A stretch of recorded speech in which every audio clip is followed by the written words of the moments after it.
30대 후반의 늦은 나이에 결혼을 코앞에 둔 예비 신부입니다. 저는 30대 초반을 넘기면서 내 인생에 결혼은 없다 라고 생각했던 사람이었어요. 20대 남들 다 한다는 절절한 사랑도 해봤고 또 소위 말하는 결혼 정년기에 절절히 사랑한 사람과 결혼 문턱까지 갔었지만 만만치 않던 당시의 예비 시댁과 마찰로 파혼의 아픔을 겪게 되었는데 그러면서 자연스럽게 사랑도 하기 싫고 결혼은 더더욱 거부하게 되어버린 이유였죠. 그런데 마흔을 코앞에 둔 지금 다시 이렇게 결혼이란 문턱에 서다니 이건 사실 모두 저희 아빠 때문이에요. 세상 하나밖에 없는 딸이라며 자기가 죽기 전에 다 늙은 딸의 웨딩드레스 입은 모습이 뭘 그렇게 보고 싶다고 결혼 노래를 하시는지. 평소 효녀는 아니지만 저 역시 아빠가 세상에서 가장 소중한 딸이기에 아빠의 그 소원을 들어주고 싶었고 또 결혼을 준비하면서 아빠와 떨어져 살 생각을 하니 마음이 헛헛해 이 마음을 아빠에게 전하고 싶어 이렇게 사연을 쓰게 되었어요. 저희 아빠가 횟집을 운영하시는데 가끔 이곳의 사연을 들으시더라고요. 벌써부터 아빠의 놀라는 얼굴이 궁금해지네요. 저와 아빠는 따지고 보면 피도 섞이지 않았고 그렇다고 저희 엄마가 재혼을 해서 저희 아빠가 되신 게 아니에요. 하지만 저와 아빠는 법적으로 부녀의 관계가 틀림없는데 제가 어릴 때 당시 총각이었던 아빠가 저를 자신의 딸로 호적에 올려주셨기에 가능했어요. 어떻게 생판 남인 저를, 그것도 결혼도 하지 않은 총각이 겁도 없이 딸로 키울 생각을 할 수 있었을까? 저는 나이가 이만큼 들었어도 그 부분이 신기하고 또 감사한데요. 분명 쉽지 않은 선택이었을 거라 짐작해요. 저희 아빠가 그런 선택을 하게 된 건 일종의 의리였어요. 지금 저희 아빠와 저를 세상에 낳을 수 있게 해준 친아빠가 둘도 없는 의형제 같은 사이였대요. 친아빠는 안타깝게도 고아로 자랐고 갓 어른이 되었을 땐 돈이 없어서 먹고 살기 위해 돈이 되는 일이라면 가리지 않고 불법적인 일만 아니면 그게 무엇이든 하는 사람이었어요. 그래서 안 해본 막일이 없었다고 하는데 그런 친아빠가 살아생전 가장 돈을 많이 벌었을 때가 있었는데요. 그때 당시 친아빠는 떼인 돈 받아드립니다 에서 수금 일을 하셨어요. 가끔은 판자촌 같은 불법 건축물을 철거하는데 동원이 되기도 하고 종종 바람을 피는 남편이나 아내의 뒷조사도 했다는데 맹세코 남의 몸에 상처를 내는 일은 없었다고 했어요. 에이, 그걸 어떻게 알아? 내가 증인이다. 형님은 옛날로 치면 의적 같은 사람이었어. 돈 벌어서 고아원에 찾아가 기부도 하고 학비 없어서 공부 못하는 애들 도와주고 어디 재난 났다고 하면 돈도 보태고 가서 며칠씩 봉사도 하고 왔다니까. 저는 알아요. 아빠의 말이 모두 사실이라는 것을요. 지금도 또렷이 기억이 나요. 제가 6살 크리스마스 이브 저녁이었는데요. 저희 친아빠는 저를 데리고 동네 빵집에 가셨는데 제가 크리스마스 케이크를 고르고 있는 동안 어떤 집의 아이와 아이 아빠가 작은 실랑이를 벌이고 있었어요. 저보다 1살이나 2살 정도 어린 여자아이는 크리스마스니까 케이크가 먹고 싶다고 떼를 쓰고 있었고 그 아이의 아버지로 보이는 남자는 지갑에 돈이 없어서 아이에게 다른 빵을 고르라고 회유를 하고 있었어요. 아이는 막무가내로 울고 저는 그 모습을 물끄러미 쳐다봤던 기억이 나는데 그때 저희 아빠가 저에게 다가와 케이크 다 골랐어? 어느 게 제일 맛있을까? 라고 말을 했고 하얀 생크림 케이크를 골랐는데 아빠가 비슷한 케이크로 2개를 달라고 하셨어요. 그리고 그 아이에게 크리스마스라 주는 선물이라며 케이크가 담긴 상자를 건네시는데 그 아이가 어찌나 환하게 웃는지 그리고 그 아이의 아버지는 연신 저희 아빠에게 고맙다며 지금 가지고 있는 돈이라도 모두 주겠다고 하는 것을 저희 아빠가 한사코 거절하시더라고요. 아빠, 아까 왜 그랬어? 그 애가 불쌍해 보였어? 아니, 크리스마스잖아. 크리스마스엔 원래 모두가 행복한 날이거든. 아빠는 그 애가 행복했으면 좋겠어서 선물을 한 거야. 그때 저는 아빠의 그 말을 듣고 마음이 따뜻했던 기억이 지금도 생생히 남아있어요. 이제는 아빠의 모습도 가물가물한데 그때 아빠의 목소리와 느꼈던 감정은 아마 평생 잊지 못할 것 같아요. 좋은 사람 옆엔 좋은 사람이 있다고 하잖아요. 지금 제 곁을 든든하게 지켜주는 아빠는 저희 친아빠처럼 돈이 없어서 그리고 불공평한 세상에 대한 일종의 객기로 어둠의 세계에 발을 담갔는데 저희 친아빠가 데리고 다니면서 아이러니하게도 그렇게 좋은 일을 많이 하고 다니셨대요. 그래서 한 번은 저희 아빠가 친아빠한테 묻기를 형님은 이렇게 봉사하는 걸 좋아하면서 왜 우리 일을 그만두지 않으세요? 죄책감 때문에 봉사를 하시는 거예요?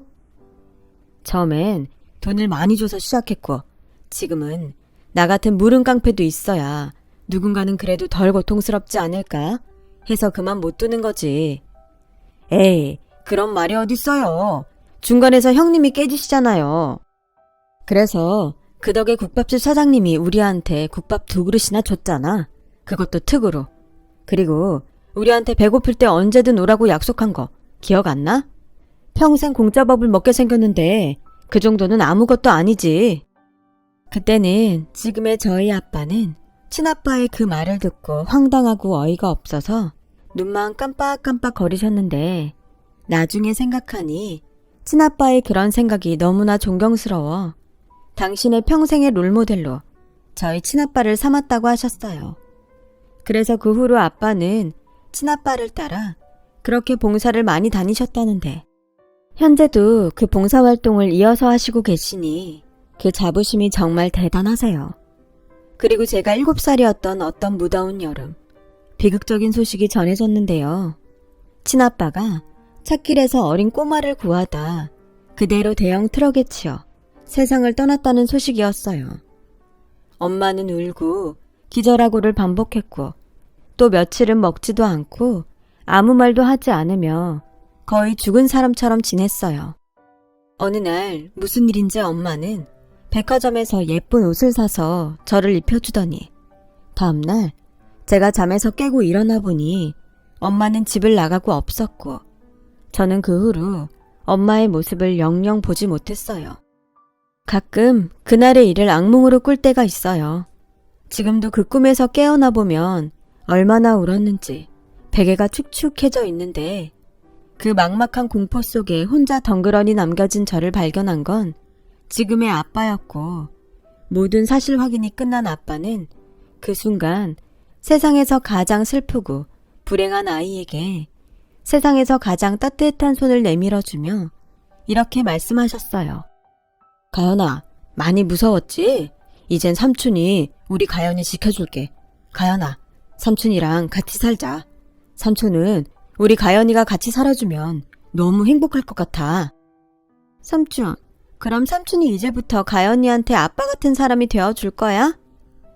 그럼 가연이 아빠는 너무 대단한 사람이라 삼촌이 많이 부족하지만 가연이 하나는 무슨 일이 있어도 행복하게 해줄 수 있어. 그럼 엄마는? 엄마도 행복하게 해줄 수 있어? 아니, 엄마는 아빠가 아니면 행복할 수 없나 봐. 왜? 그럼 엄마는 영영 안 와? 영영 올 수 없는 곳으로 가버렸대. 아빠가 너무 보고 싶어서.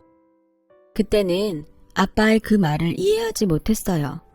하지만 크면서 점차 그 말이 어떤 말이었는지 알게 되었고 누가 그러라고 시킨 건 아니지만 저도 아빠도 엄마에 대한 이야기를 하는 것은 무슨 금기 같은 일로 여기며 말을 하지 않게 되었죠. 아빠는 쉽지 않은 일이었지만 오랜 시간이 걸려 저를 자신의 호적에 올렸고 그러는 과정에서 하던 일을 모두 정리하시고 완전히 새 사람이 되었어요. 그때부터 아빠는 여러 가게에서 일을 배우며 지금의 횟집 일을 하게 되었고 스스로 생각해도 웃기지만 칼이 손에 너무 착착 감겨 어쩔 수 없이 운명처럼 횟집 일을 평생의 일로 생각하게 되셨대요. 저는 그렇게 고아해서 아빠의 하나밖에 없는 딸이 되었고 아빠는 열심히 일을 해서 제가 고등학교에 들어갈 즈음 지금의 가게를 인수하며 사장님이 되셨는데요.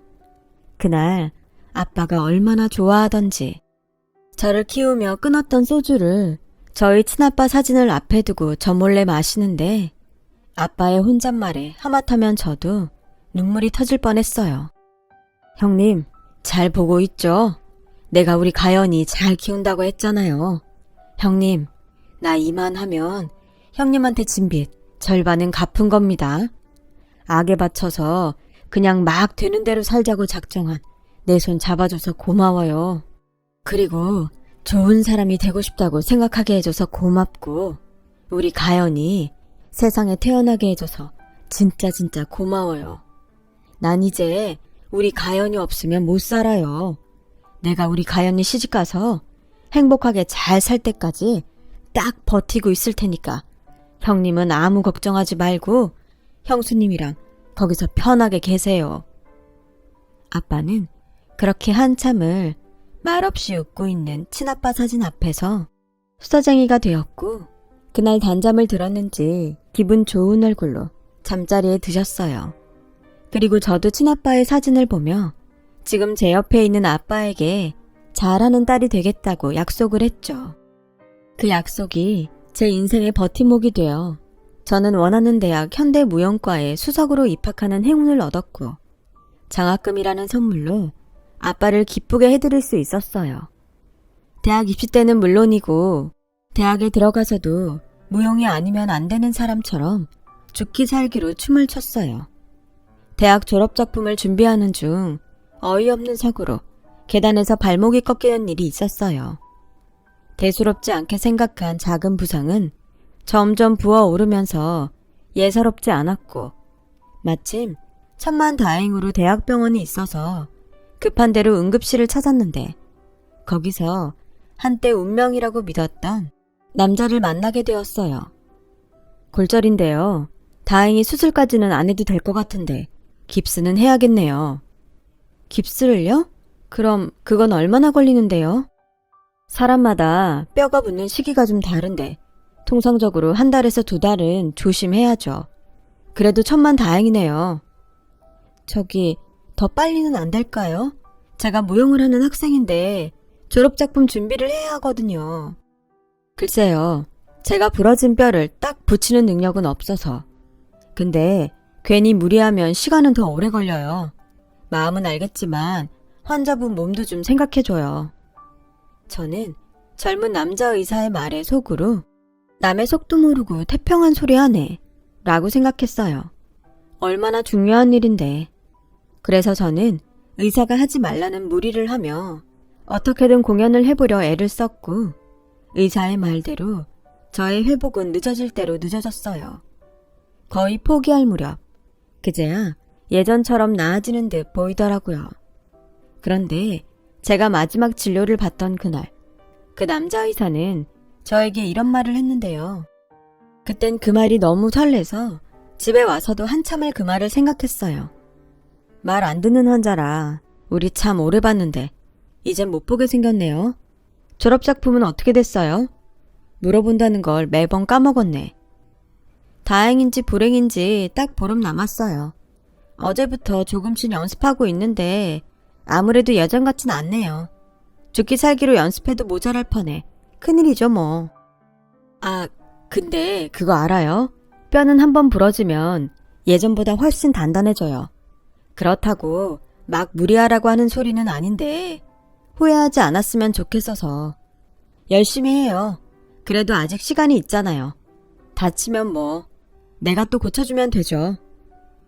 저는 별뜻 없이 한 말이었는데 이 남자의 말에 위안을 얻었고 매일 시간이 부족하다고 생각했던 저를 반성하며 이제라도 할 수 있는 최선을 다하자고 저를 다독였죠. 그 결과 졸업작품으로 하게 된 공연을 무사히 끝낼 수 있었어요. 교수님들에게 더 없는 칭찬도 많이 받았고요.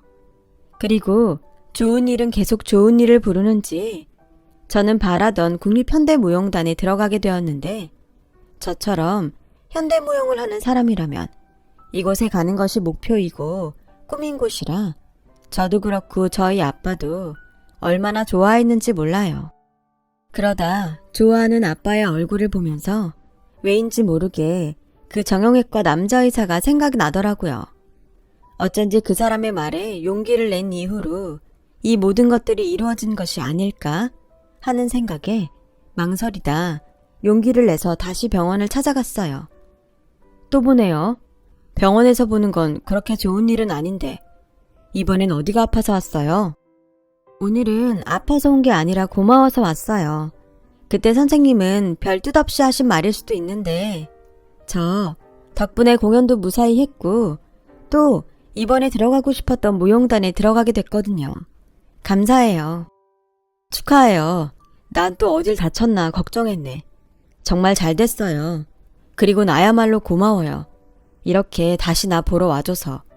사실 마지막 진료 볼 때 망설였거든요. 뭘요?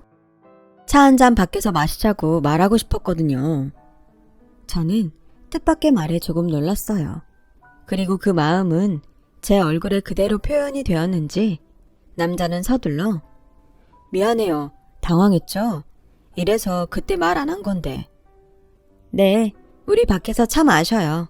그리고 밥도 먹어요. 정말요? 그래도 돼요? 네. 저는 제 앞에서 수줍어하며 기뻐하는 남자를 보고 기분이 묘하게 좋았어요. 어쩌면 나도 이 사람에게 호감이 있었구나 생각할 정도로요. 그리고 그날을 시작으로 저와 그 사람은 특별한 사이가 되었고 약 3개월 정도 요즘 말로 썸을 타다가 연인 사이가 되었어요. 저도 그렇고 남자친구도 연애 경험이 그다지 없어서 저희는 늘 서로 잘해주려고 노력했습니다. 또 누가 먼저랄 것도 없이 배려를 했는데 그래서 3년을 만나는 동안 싸우는 일은 일어나지 않았고 저는 이런 감사한 행복이 언제까지고 계속되었으면 하는 바람이 있었는데 만약 제가 결혼을 하게 된다면 하는 생각을 할 때면 목에 가시가 걸린 듯 딱 하나 걸리는 일이 있었어요. 저와 저희 아빠의 관계가 평범하지 않고 아빠에겐 과거가 있다 보니 현실적인 고민을 하지 않을 수 없었죠. 그런데 유독 많이 추웠던 크리스마스 이브날에 남자친구는 저에게 또 수줍은 프로포즈를 해왔어요. 너무 기쁘지만 선뜻 용기가 나지 않더라고요. 남자친구는 대답을 망설이는 저를 기다리며 점점 초조한 얼굴로 변해갔어요. 저는 언제고 말해야 할 일이니 이왕 이렇게 된 거 당당하게 남자친구에게 저와 아빠의 인연을 이야기하자 하고 결심을 했는데요. 저의 이야기를 모두 들은 남자친구의 얼굴이 조금씩 굳어지더라고요.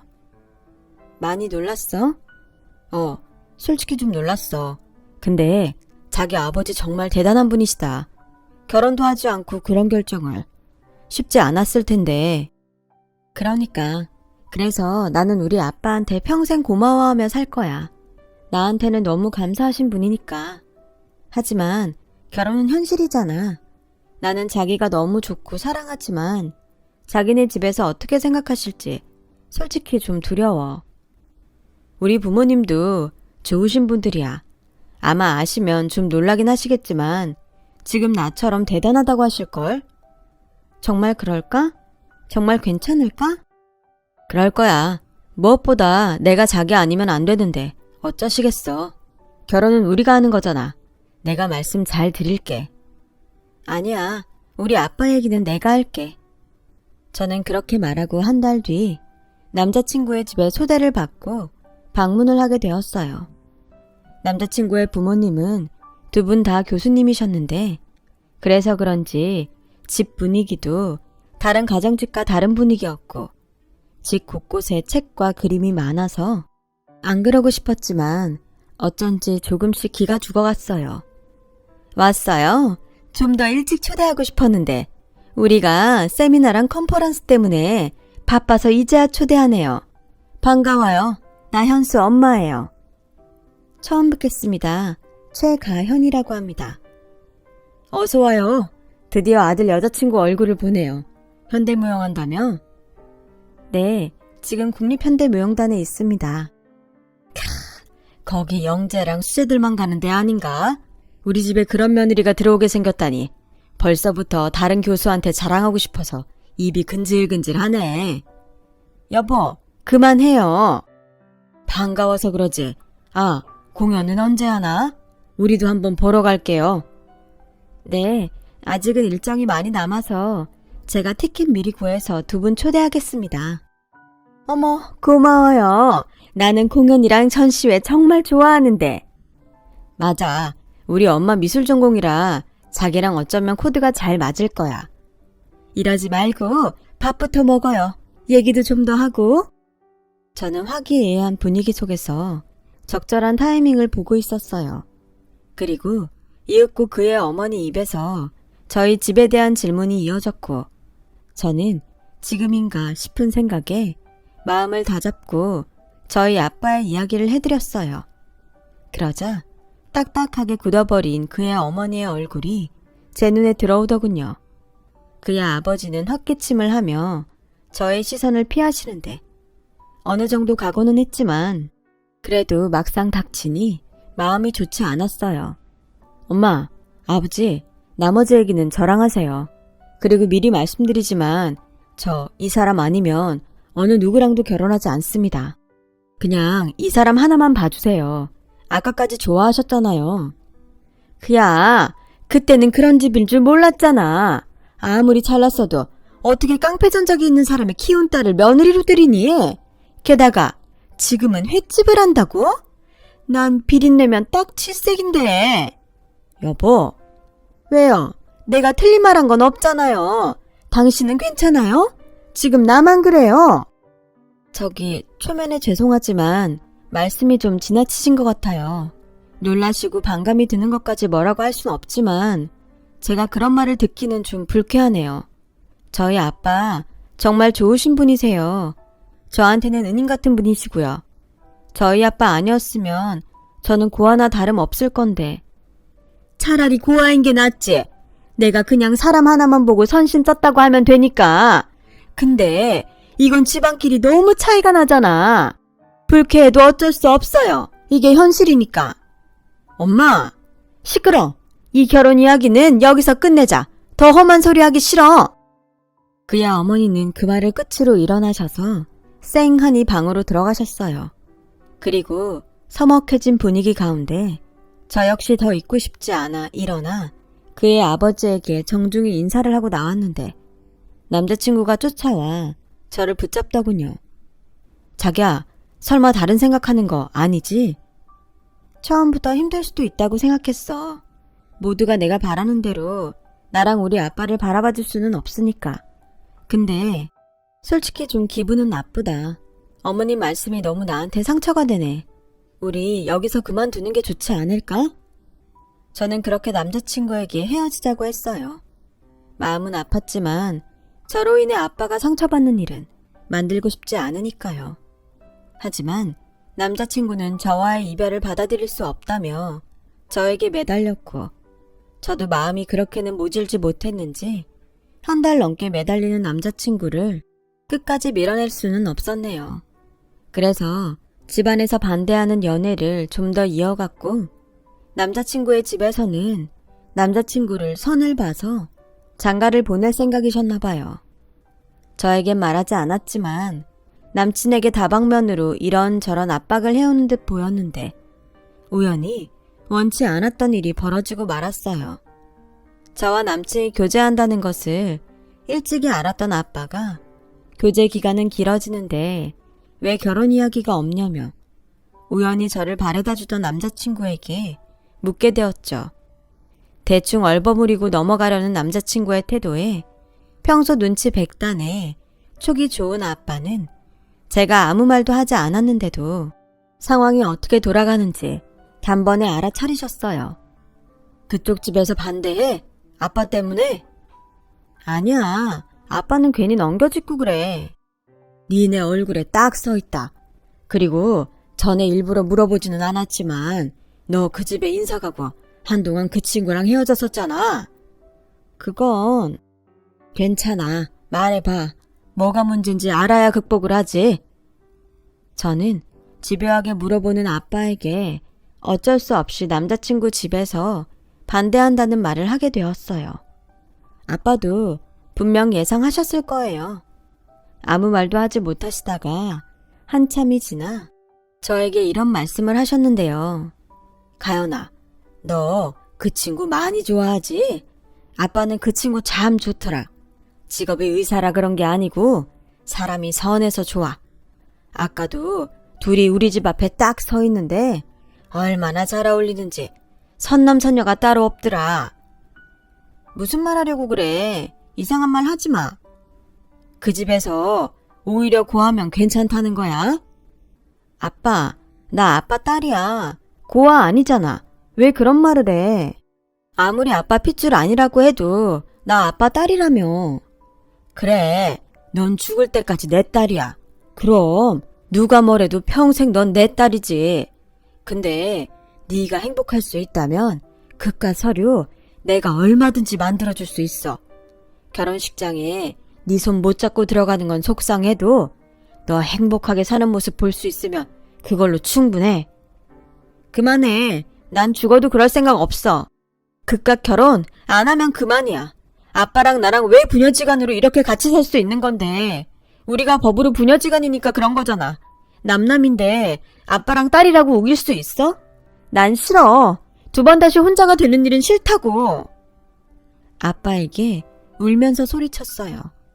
어릴 때 혼자 남겨진 그 기억 때문인지 아빠의 마음을 알면서도 화가 났고 저희 모습에 아빠는 미안하다면서 자기가 생각이 짧았다고 저를 다독여줬는데 눈물은 쉽게 멈추지 않았어요.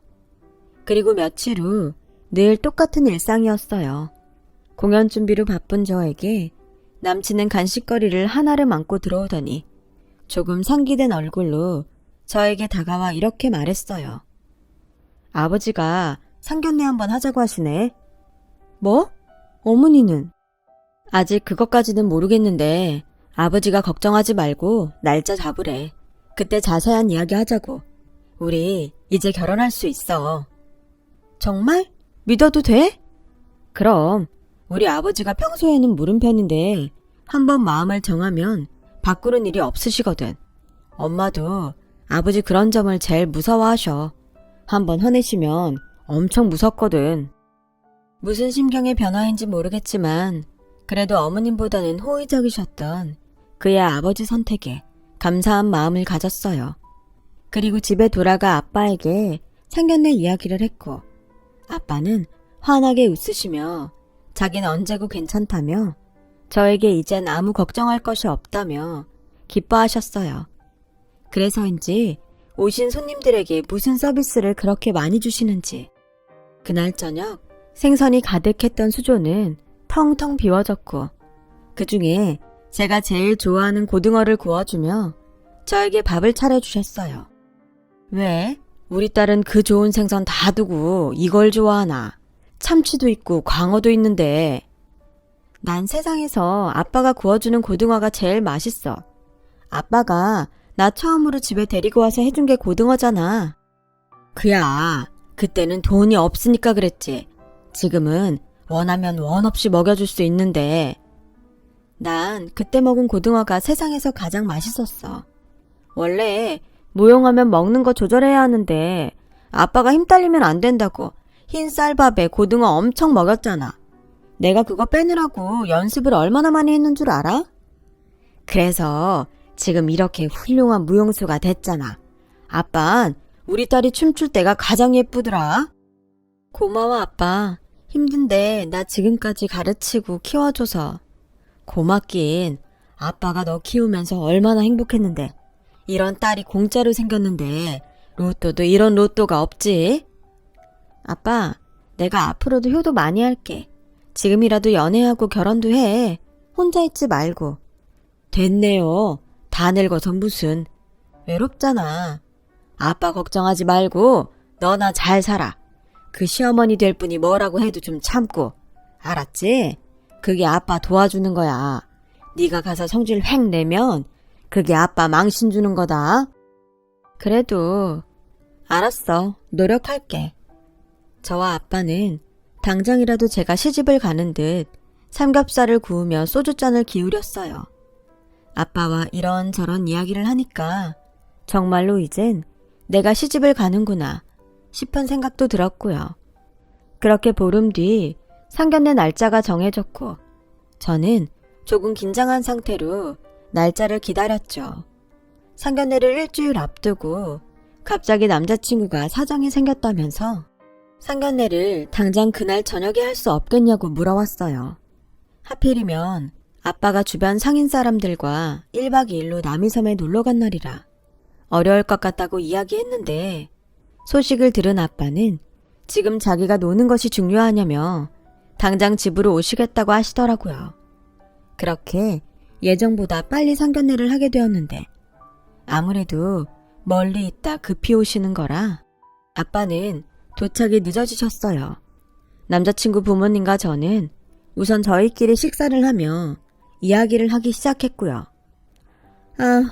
아무리 일정을 당긴 거라고 하지만 상견례 자리에 늦는 건 예의가 아니지. 당신이 내일 갑자기 지방에 미팅이 있다고 하는 바람에 이렇게 됐잖아. 기다려. 기다리고 있잖아요. 말도 못해요. 그러게 나는 싫다는 걸 굳이 하겠다고? 이미 얘기 끝났잖아. 당신 다른 말하기 없기야. 알았다고요. 근데 그 약속은 분명한 거예요? 뭐 확실한 증거가 있어야 믿지. 증거요? 무슨... 저는 남자친구 어머니 말에 이상한 생각이 들어 저도 모르게 말이 나왔어요. 그러자 거기 앉아있는 사람들이 조금 당황하는 얼굴이 되었고 슬슬 불안해지는 가운데 그의 어머니가 더는 못하겠다는 듯 이야기를 시작하셨어요. 난 못하겠네. 그리고 우리가 왜 얘한테 쉬쉬해요? 얘, 니네 아버지가 너 우리 아들이랑 결혼만 시켜주면 너 파양해서 자기랑 남남으로 하기로 약속했어. 뭐 너한테는 결혼 전까지 비밀로 해달라고 했다는 것 같은데 왜 우리가 너한테 그런 수고를 해야 하니? 막말로 고아 며느리도 못마땅스러운데. 뭐라고요? 당신 그만해. 애들이 좋다고 하는 결혼이고 당신이랑 내 욕심 때문에 기꺼이 그러겠다고 약속하신 분이야. 이제 와서 다른 말 할 필요 없어. 여보, 지금이라도 다시 생각해요. 우리 아들 의사의 부교수인데 얼마나 좋은 기회가 많아? 얘 스펙? 가당치도 않지. 당신은 우리 아들이 아깝지도 않아요? 엄마, 나 가연이 아니면 결혼 안 해요.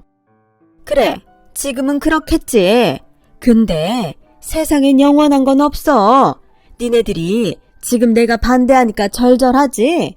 그것도 시간 지나면 언제 그랬나 싶을 거다. 근데 조건은 안 그래. 시간이 지나도 조건은 조건이야. 그럼 현명하게 생각해야지. 사람들이 왜 이렇게 감성적이야? 저기요. 됐다. 저기 찾지 마. 내 마음이 이렇다는 건 너도 이미 알고 있었잖아. 여기까지 나도 큰맘 먹고 나온 거니까 너 이 결혼 하고 싶으면 아무 말 하지 마라. 남자친구의 어머니 말에 이 결혼 안 해도 된다는 말을 하려고 했어요. 그러자 남자친구가 제 손을 꼭 잡고 고개를 흔들었고 저는 잠시 머뭇거렸는데 그때 다행인지 불행인지 헐레벌떡 저희 아빠가 뛰어들어오셨어요. 죄송합니다. 다 왔는데 서울에서 차가 막혀서. 네, 괜찮습니다. 일방적으로 날짜를 당긴 건 저인데요. 저희야말로 죄송합니다. 아닙니다. 그래도 이런 중요한 자리를. 알긴 아시네. 어머, 옷이 그게 뭐야? 옷도 없는 거야? 양복으로 갈아입고 왔어야 했는데 제가 양복을 수산에 맡겨서. 근데 저기... 뭐요? 이 집 사람들은 저기를 왜 이렇게 많이 찾아? 그때였어요. 저희 아빠와 그의 어머니 얼굴이 딱 마주쳤고 이상한 기류가 흐르더니 저희 아빠의 얼굴에서 어이가 없다는 듯한 표정을 읽을 수 있었어요. 그리고 무엇보다 불만에 가득 차서 할 말 못할 말 가리지 않았던 그의 어머니가 입을 꾹 닫고 고개를 숙이고 있는데 저뿐만 아니라 남자친구와 그의 아버지도 이 상황이 이상하다고 느끼는 눈치였어요. 그때였어요. 저희 아빠가 이상해진 분위기 속에 먼저 말을 꺼내셨어요. 애들 결혼 허락해 주셔서 정말 감사합니다. 아닙니다. 불쾌하셨을 텐데 저희 의견 받아주셔서 저희가 감사하죠. 아, 본의 아니게 따님이 알았어요. 저희 부주입니다. 그렇군요. 아빠, 나는 분명히 말했어. 난 절대 그런 결혼은 안 할 거야. 고아가 돼서 저 집 며느리가 되느니 그냥 평생 아빠 딸로 늙어 죽을 거야. 제 딸이 이렇게 고집이 셉니다. 그래서 그 조건은 못 들어드릴 것 같은데 현수 어머님 괜찮으시죠? 그래도 약속은 약속인데. 약속이요? 저기 현수 아버님, 제가 뜬금없지만 제 얘기를 좀 해도 될까요? 그때 안 한 얘기가 좀 있어서요. 그때는 중요하지 않아서 얘기를 안 했는데 지금은 중요한 얘기인 것 같네요. 하세요. 무슨 얘기신지. 여보, 우리 시간 없어요. 그냥 하기로 한 거 빨리 하고 집에 가요. 나 전시회 낼 그림도 남아서 바쁜데. 그림? 아, 미술 전공이라고 하셨던가요? 예전에 제가 알던 사람도 그림을 참 좋아했어요. 특히 화투장에 있는 그림을 참 좋아했죠. 얼마나 좋아하면 눈을 감고도 그릴 정도였다니까요. 근데 그림을 제법 그리긴 했어요. 그리고 자기도 나중엔 꼭 그림 그리는 사람이 되고 싶다고 해서 제가 불쌍한 마음에 그 여자한테 달린 빚을 다 갚아줬죠. 사실 저랑 결혼을 하기로 한 여자였거든요.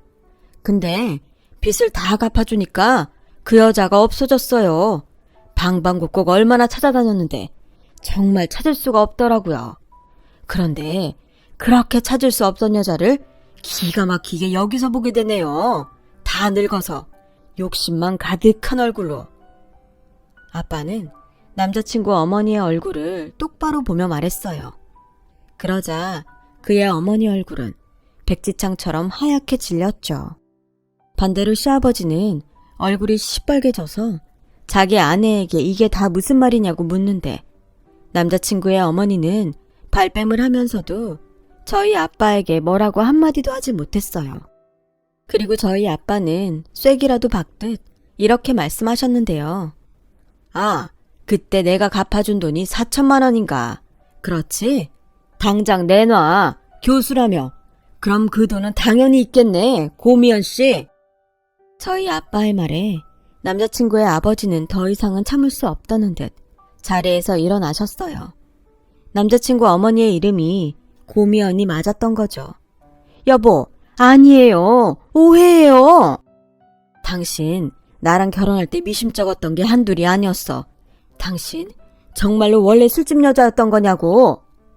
집이 망해서 어쩔 수 없이 돈 벌려고 아주 잠깐.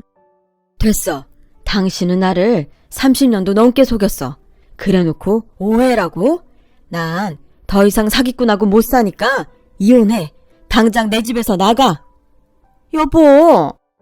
한순간에 상견례장은 아수라장이 되었죠. 남자친구 아버지는 자리를 박차고 나갔고 그의 어머니는 저희 아빠를 죽일 듯 노려보는데 저희 아빠는 꿋꿋하게 제 손을 잡으시면서 이렇게 말씀하셨어요. 내 딸 속썩이는 옆엔 내가 누군지 궁금했는데 너였니? 사람이 참 한결같다. 재주도 좋아. 한 사람을, 아니 두 사람을 30년이나 속이고 살았으니 네 아들 넌 어떻게 보고 살래? 그러자 그의 어머니는 남자친구를 쳐다봤고 남자친구는 거의 넋이 나갔는데 사랑했던 사람이라 그런지 마음이 좋지 않았어요. 그리고 저는 어쩐지 맥이 탁 풀린 아빠를 물끄러미 쳐다봤죠. 아빠가 미안해할 일이 아니었는데 저는 제 손을 잡고 사실은 달달달 떨고 있던 아빠의 손을 꾹 잡으며 고개를 절레절레 흔들고 괜찮다고 우리 빨리 집에 가자고 말했어요. 넋이 나간 남자친구는 저를 잡지도 못하고 그의 어머니는 자기 분에 상에 올려져 있는 음식을 엎어버렸는지 저희가 룸을 나가자 요란한 소리가 들려왔는데요. 저는 남자친구에겐 미안하지만 이미 엎어진 혼사에 더는 마음을 두지 않기로 했어요. 그리고 그 여파로 마음이 복잡한 아빠에게 저는 온 신경을 다 썼습니다. 하루라도 빨리 다시 예전의 아빠로 돌아왔으면 하는 바람으로 일부러 농담을 하며 아빠 마음이 안정이 될 때까지 갖은 노력을 하며 지냈는데 어느 날 연습을 하다 발목이 삐끗한 동료가 남자친구가 있던 병원을 다녀왔다면서 저에게 자기 남친 병원 옮겼어? 병원에 이름이 없더라? 라고 말했고 저는 사정이 있어서 파혼을 하게 되었다고 사실을 이야기했어요.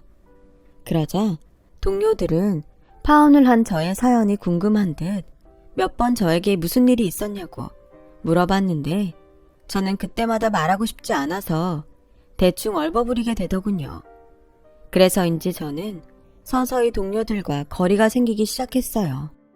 마음은 무겁고 동료들과는 멀어지니 제대로 춤도 출 수가 없게 되었고 어떻게든 억지로라도 안 되는 것을 되게 하려고 욕심을 부리다 예전에 부러졌던 발목을 다시 다치고 말았어요. 하필 그 순간 왜 남자친구가 했던 말이 떠올랐는지 부러졌던 뼈는 튼튼하다는 그 말이 저를 더욱 아프게 만들었고 아무리 튼튼해도 욕심을 부리고 무리를 하면 결국 견딜 수 없다는 걸 저는 제 발목을 통해 알게 되었어요. 그리고 그 일을 시작으로 저는 단원에서 중요한 공연에 설 수 없게 되었어요. 결국엔 단원에서 사실상 해고를 당해 집에서 쉬게 되었죠. 아빠는 괜찮다고 다음에 더 좋은 기회가 있을 거라고 저를 위로했지만 워낙 경쟁이 심한 무용세계에 저는 모든 전의를 잃어버렸어요. 앞으로 어떻게 살아야 할까 고민을 하다 저보다 먼저 단원을 나간 선배의 권유로 6개월 뒤 학원에서 아이들을 가르치게 되었어요. 처음엔 내가 아이들을 잘 가르칠 수 있을까? 두렵기도 했지만 아이들과 지내다 보니 어느새 두려움보다 즐거움이 커지더라고요. 아이들의 밝은 에너지 덕에 저도 천천히 다시 예전에 밝았던 저로 돌아갈 수 있었어요.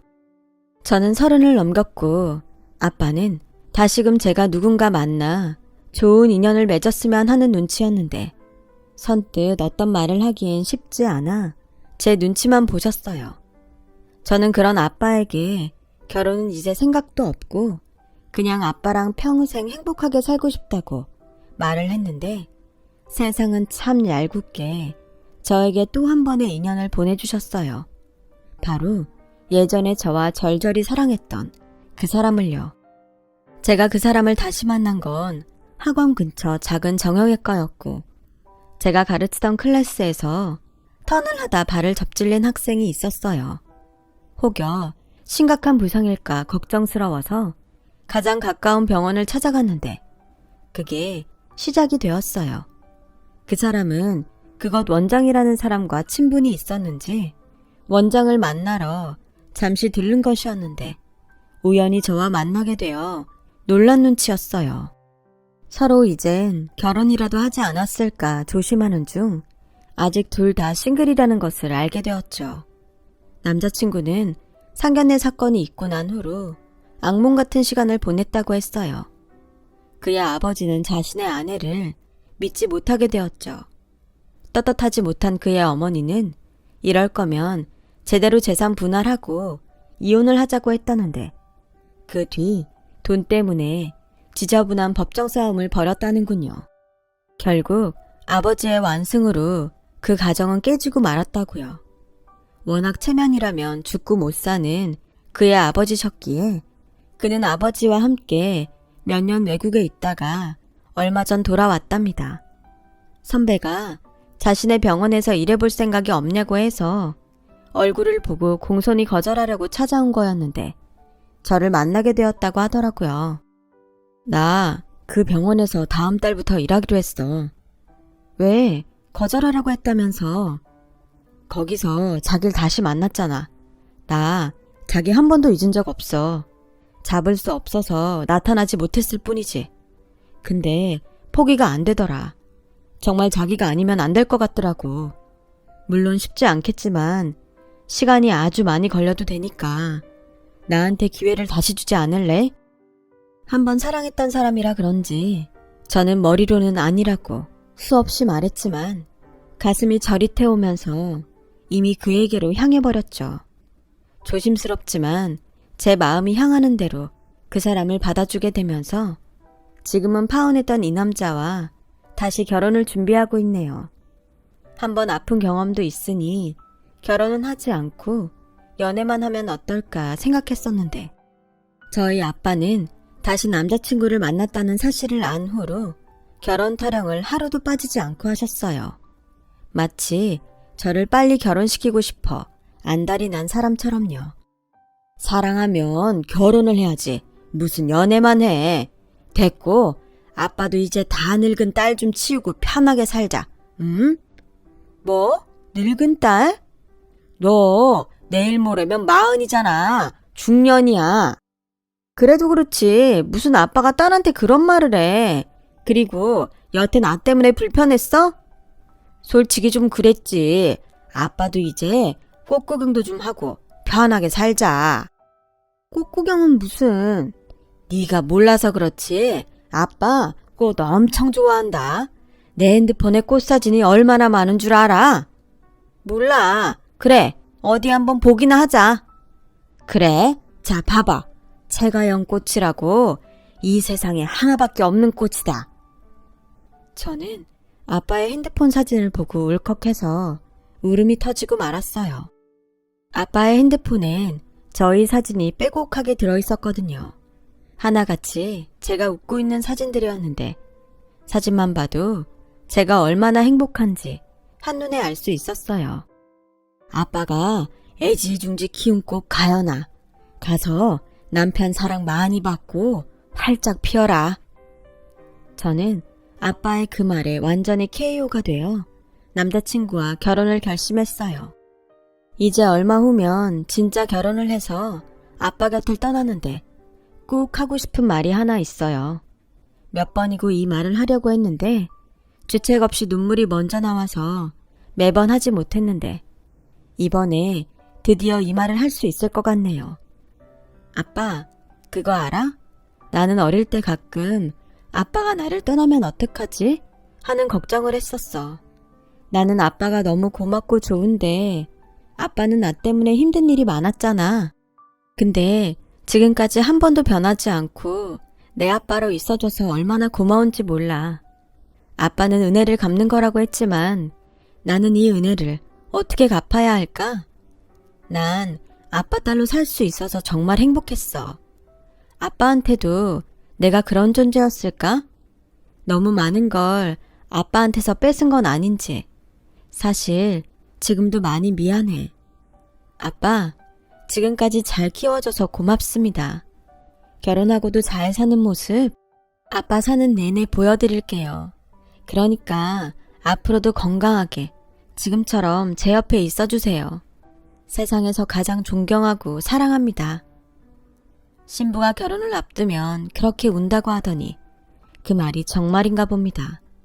그래도 제 마음이 꼭 아빠에게 전해졌으면 좋겠어요. 저는 이제 아빠에게 받은 사랑을 제 가족에게도 베풀며 살려고 합니다. 그럼 언젠가 태어날 제 아이가 또 그 사랑을 세상에 베풀며 살아가겠죠? 비록 아빠의 과거는 조금 어두웠지만 아빠가 준 사랑은 세상 무엇보다 밝다는 것을 저는 살면서 증명해 나갈 거예요. 지금까지 저의 긴 이야기를 들어주셔서 고맙습니다. 행복하게 잘 살게요. 여러분들도 행복한 내일이 늘 함께 하시길 기원합니다.